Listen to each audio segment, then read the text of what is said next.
자, 유럽과 아메리카의 국민국가 체제 형성 마지막 단원 배워보도록 하겠습니다. 먼저 미국 혁명입니다. 자, 미국 혁명 보기 전에 여기 국기가 나오네요. 오늘날의 미국 국기랑 좀 비슷하게 생겼죠? 이 국기는 미국이 독립할 당시에 미국 국기로 별과 줄이 13개씩 그려져 있는데요. 별과 줄의 개수는 처음에 영국으로부터 독립할 때 13개의 줄을 의미한다고 합니다. 자, 그럼 미국 혁명은 어떻게 시작되었을까요? 17세기부터 많은 영국인들이 종교적 자유와 경제적 이익을 찾아 북아메리카로 이주하게 됩니다. 영국은 여기 있었고 북아메리카는 여기 있었죠. 이들은 대서양 연안, 자, 여기 영국과 유럽과 북아메리카 사이에 있는 바다를 대서양이라고 하죠. 대서양 근처에 있는 도시 곳곳에 13개의 식민지를 건설하고 의회를 구성하여 굉장히 폭넓은 자치, 그러니까 유럽의 간섭을 받지 않고 자기들 스스로를 통치하는 그런 자치를 누리게 됩니다. 하지만 유럽에서 7년 전쟁이라는 긴 전쟁이 있었는데요. 이 7년 전쟁 이후 재정이 급격히 어려워진 영국은 세금을 이 식민지에서 걷어낼 필요가 있다고 판단했습니다. 그래서 문서나 신문 등을 발행할 때마다 인지를 사서 붙이게 하는 인지세법을 제정해서 세금을 늘렸는데요. 이 인지는 약간 우표처럼 생겼는데 세금을 낸 것을 증명하는 종이표로 이 인지를 사서 붙이기 위해서는 세금을 내야 됐기 때문에 이 인지를 모두에게 결국에는 세금의 역할로 부과하게 되면 영국 재정을 조금 더 불릴 수 있겠죠. 근데 이제 여기 식민지에 살고 있었던 사람들은 굉장히 황당했겠죠. 새로 생긴 세금이니까. 또한 차, 생필품 등에도 세금을 부과하게 됩니다. 식민지 주민들은 대표 없는 곳에 과세할 수 없다며 저항을 하게 되는데요. 이 식민지에서 폭넓게 자치를 누리고 있던 사람들은 자신들의 동의를 하지 않은 과세가 정당화될 수 없다라고 얘기하면서 대표가 없는 곳에 과세할 수 없다라는 걸 강조합니다. 즉, 자신들이 선출한 대표가 영국 의회에 참여하지 못한 상태에서 영국 의회가 세금을 부과하는 결정을 내릴 수 없다라는 걸 강조하며 문제를 삼았던 거였는데요. 그런 가운데 미국 혁명의 도화선이 된 보스턴 차 사건이 발생하게 됩니다.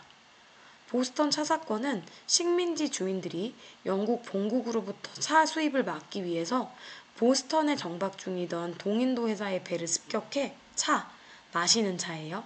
마시는 차를 바다에 던져버린 사건인데요. 결국에는 이 차에 세금이 붙게 되니까 이 차를 바다에 던져버리면서 항의를 하게 된 거고, 영국 입장에서는 이렇게 비싼 차를 마음대로 바다에 풍덩 떠뜨린 식민지 사람들에게 굉장히 분노를 갖게 됐겠죠. 그러면서 영국과 식민지 사이에 갈등이 커지게 됩니다. 이에 영국이 보스턴 항구를 봉쇄하면서 강압적인 태도를 취하자 식민지에 살고 있었던 대표들은 대륙회의를 열어서 영국에 항의하게 되고요. 결국 영국의 군대와 식민지에 살고 있었던 시민들이 같이 규합한 민병대가 서로 충돌하게 됨에 따라 전쟁이 시작되게 됩니다. 즉, 미국의 혁명은 영국으로부터의 독립을 추구하면서 시작이 되었기 때문에 독립혁명 또는 독립전쟁으로 시작되었다. 이런 말을 많이 합니다. 식민지의 대표들은 자신들의 대표를 조지 워싱턴으로 정해서 이를 총사령관으로 임명하고 독립선언문을 발표하게 됩니다. 그렇다면 미국은 어떻게 수립되게 되었을까요? 독립전쟁 초기까지만 해도 당연히 식민지 군이 영국에 불리할 수밖에 없었습니다. 하지만 총사령관 조지 워싱턴이 활약하고 영국을 견제한 프랑스, 에스파냐 등 여러 나라가 지원을 하면서 전세가 점차 미국에 유리하게, 식민지에 유리하게 바뀌게 됩니다. 마침내 식민지군은 요크타운 전투라는 큰 전투에서 승리하게 됨에 따라 이후 영국과 파리 조약을 맺어 영국은 식민지의 독립을 승인할 수밖에 없었습니다. 이게 1783년의 일입니다. 독립한 13개의 식민지들은 각 주의 독립성을 보장하는 연방제 원칙에 따른 새로운 헌법을 제정하고 조지 워싱턴을 초대 대통령으로 선출합니다. 오늘날의 미국은 연방으로 구성되어 있거든요.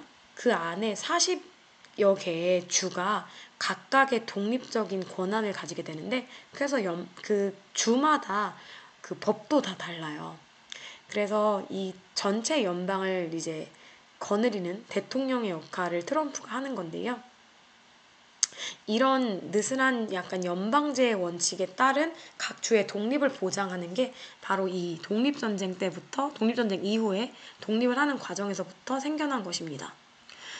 미국의 헌법은 주권이 국민에게 있는 국민 주권을 밝혔고요. 삼권 분립의 원칙을 규정했습니다. 삼권 분립 초등학교 때 배웠죠. 입법, 행정, 사법이 서로 견제하고 균형 있게 이루어지도록 하는 국가 통치 조직이죠. 이로써 세계 최초의 민주공화국, 왕정이 아니죠. 왕이 통치하는 게 아니니까 민주공화국인 미국이 탄생하게 되고요. 미국 혁명은 이후 프랑스 혁명과 라틴 아메리카의 독립운동에 큰 영향을 끼치게 됩니다. 자, 오늘날의 우리나라도 민주공화국이잖아요. 자, 미국 독립전쟁과 독립혁명 과정에서 발표된 유명한 선언인데 이게 바로 미국 독립선언문입니다. 모든 사람은 평등하게 태어났으며 창조주로부터 다른 사람에게 넘길 수 없는 권리를 부여받았다. 즉, 하늘이 부여한 인권, 천부인권 논리를 강조하고 있죠. 그 중에는 생명과 자유, 행복을 추구할 권리가 포함되어 있다. 우리 헌법에도 행복 추구권이 있죠. 정부의 정당한 권력은 사람들의 동의로부터 나온다. 또 어떠한 형태의 정부이든 이런 권리를 침해한다면 사람들은 언제든지 정부를 바꾸거나 무너뜨릴 권리가 있다. 이거는 어려운 말로 저항권이라고 합니다. 그래서 미국 독립선언문은 평등권과 저항권을 강조하고 있고 국민주권, 천부인권, 그리고 민주공화국을 선언한 민주공화국은 그 이에 선언하긴 하지만 그 민주공화국의 약간 원리 같은 것들이 배경으로 깔려있는 문서라고 볼 수 있습니다.